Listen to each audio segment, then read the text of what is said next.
CM Saini ने पिंजौं के कामधेनु गौशाला में सीबीजी प्लांट सुविधा का किया उद्घाटन। गौमाता देह संस्कार केंद्र और नए शेड का भी किया शिलान्यास। गौ कल्याण और टिकाऊ पशुधन प्रबंधन की दिशा में एक महत्वपूर्ण कदम उठाते हुए हरियाणा के मुख्यमंत्री नायब सिंह सैनी ने शुक्रवार को कामधेनु गौशाला सेवा सदन पिंजौं में जीना सीखो लाइफ केयर की इकाई जीना ग्रीन्स रिसोर्सेज द्वारा स्थापित कंप्रेस्ड बायोगैस प्लांट का उद्घाटन किया। इस अवसर पर गौमाता देह संस्कार केंद्र और एक नए शेड का शिलान्यास भी किया गया, जो अब और अधिक आवारा गायों की सुविधा प्रदान करेगा। इस कार्यक्रम में महामंडलेश्वर गीता मनीषी, श्रद्धेय स्वामी ज्ञानानंद जी महाराज, हरियाणा के कृषि और पशुपालन मंत्री धर्म सिंह राणा की उपस्थिति रही।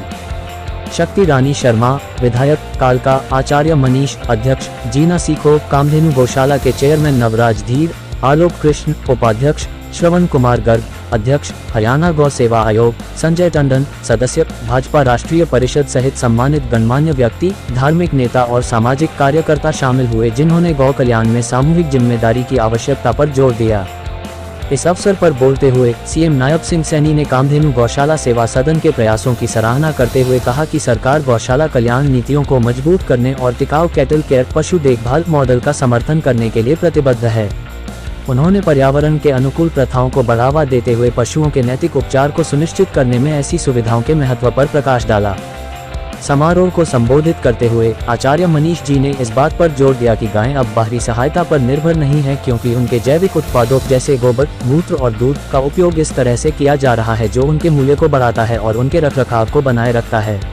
नव स्थापित प्लांट ने सामाजिक कल्याण और आर्थिक सक्षमता सुनिश्चित करते हुए स्थिरता, जैविक खेती और पर्यावरण संरक्षण को प्रोत्साहित किया है।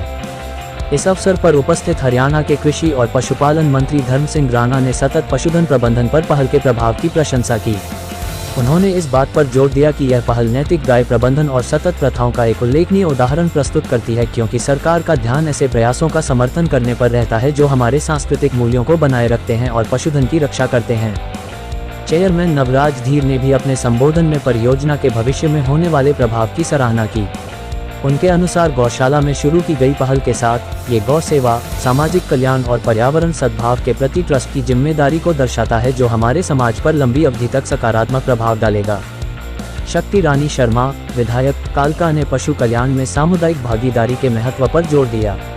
उनका मानना है कि जब समाज सक्रिय रूप से योगदान देता है तो इस तरह की परियोजनाएं सफल होती हैं, क्योंकि कामधेनु गौशाला सेवा सदन की पहल एक ऐसा मॉडल है जिसे जिम्मेदार और मानवीय मवेशियों की देखभाल को बढ़ावा देने के लिए पूरे देश में दोहराया जाना चाहिए।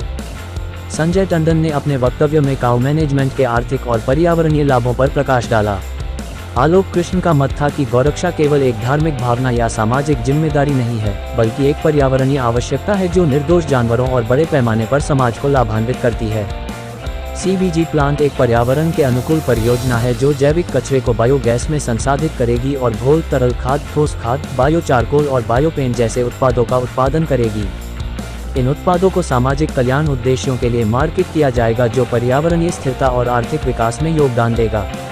गौशाला कालका नगर निगम सीमा के आसपास की परिधि से आवारा गायों को रखने का कार्य जारी रखती है। बढ़ती मांग को पूरा करने के लिए एक और शेड बनाने की आवश्यकता थी, जिसकी जल्द ही पूर्ति की जाएगी। इसके अतिरिक्त गौमाता देह संस्कार केंद्र की सुविधा से मृत गायों का वैदिक रीति से दाह संस्कार करने में मदद मिलेगी।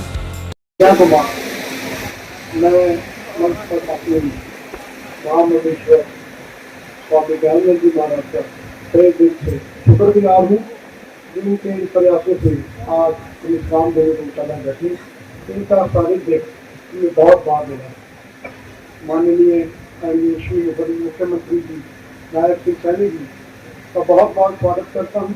हमारे कृषि मंत्री एवं पशुपालन विभाग के मंत्री श्री श्याम सिंह राणा जी, हमारी विधायक शक्ति रानी शर्मा जी, हमारे राष्ट्रीय परिषद के सदस्य संजय टंडन जी, हमारी राष्ट्रीय कार्यकारिणी के सदस्य संतोष कटारिया जी, हमारे नगर परिषद के चेयरमैन श्री लावा जी, गौ सेवा आयोग के चेयरमैन श्री श्रवण गर्ग जी एवं हमारे गौ सेवा आयोग के वाइस चेयरमैन यादव जी का मैं बहुत बहुत स्वागत करता हूँ।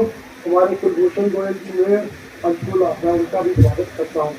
आप आए हुए सभी गौ भक्तों का, मीडिया का और सभी व्यक्तियों का मैं बहुत स्वागत करता हूँ और बहुत धन्यवादी हूँ कि आप सब लोगों के सहयोग से गौशाला चल रही है। हमें सरकार का और प्रशासन का समय समय पर सहयोग मिलता रहा है। सन 2005 में ये गौशाला की स्थापना हुई थी।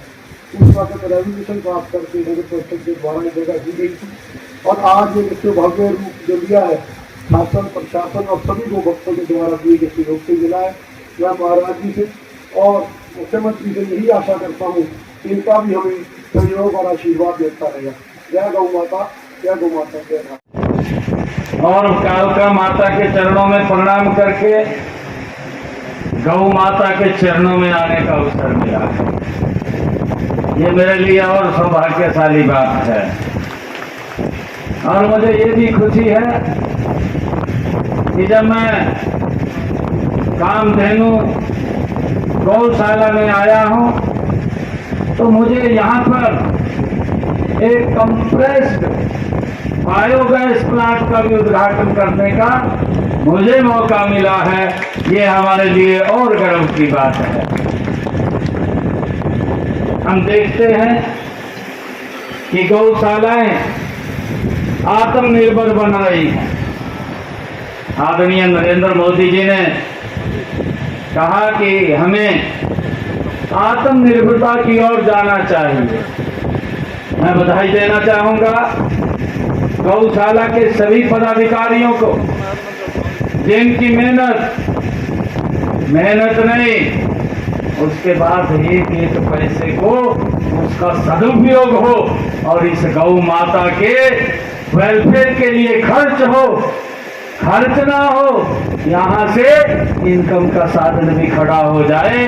इसके लिए मैं सभी गौशाला के पदाधिकारियों को बहुत बहुत बधाई और साधुवाद देना चाहूँगा।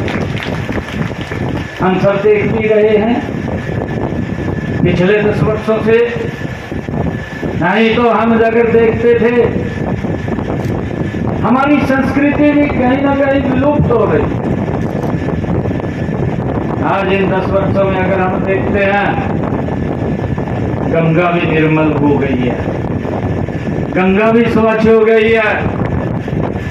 इन्हीं 10 वर्षों में जब भगवान श्री कृष्ण ने अपने मुखारबिंद से हमारे इस हरियाणा की पवित्र भूमि कुरुक्षेत्र से जो गीता का संदेश, कर्म का संदेश दिया, उसका प्रचार भी पूरी दुनिया के अंदर हो रहा है। और मुझे ये भी खुशी है जहाँ गंगा निर्मल हुई है वहाँ गीता घर घर में गई है और गौशालाओं के माध्यम से हमारी गौ माता भी सुरक्षित हुई है। ये हमारे लिए बड़ी खुशी की बात है। चाहे नंदीशालाएं बनाने की बात हो, चाहे गौशाला बनाने की बात हो, लगातार ये सरकार हमारी संस्कृति के संरक्षण को लेकर के विकसित राष्ट्र की तरफ आदरणीय नरेंद्र मोदी जी गति से बढ़ रहे हैं। मुझे ये भी खुशी है कि मैं जब आप सभी को इस कंप्रेस जो बायोगैस प्लांट की स्थापना पर मैं आप सबको और सभी हमारे पदाधिकारियों को भी बधाई देता हूँ। यह प्लांट गौवंश के गोबर और जैविक कचरे से ऊर्जा भी उत्पादन करेगा। ये हमारे लिए बड़ी खुशी की बात है। इस प्लांट में गोबर और कृषि अवशेषों से बायोगैस बना करके उसे कंप्रेस किया जाएगा, जिससे पर्यावरण अनुकूल वैकल्पिक ईंधन हमें यहाँ से उपलब्ध होगा। गौ माता भारतीय सभ्यता और संस्कृति की पालक रही है, हम सब जानते हैं। जब कभी मानव ने इस सभ्यता की तरफ कदम बढ़ा करके पहिए का आविष्कार किया तो हमारे गौपुत्रों ने उन्हें पहिए की गाड़ी को खींचने का काम किया है।